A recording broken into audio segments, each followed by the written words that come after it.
শোনো, তোমাকে আমি একটা কথা বলতে চাচ্ছি।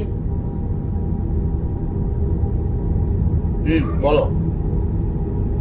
আসলে তোমার সাথে আমার ওয়ার্কআউট হচ্ছে না। আমি আমাদের এই রিলেশনশিপটাকে আর কন্টিনিউ করতে পারবো না। কি বলছো তুমি এগুলা? আসলে আমি যেরকম লাইফস্টাইল লিড করতে চাচ্ছি সেটা প্রোভাইড করতে পারছি না। তাই possible।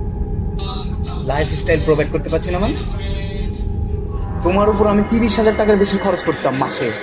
কি? সিরিয়াসলি?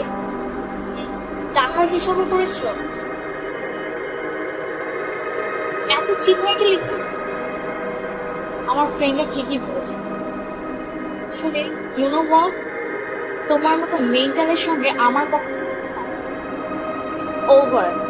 আরে টাকা টাকা চলে যাচ্ছ কেন এভাবে? আরে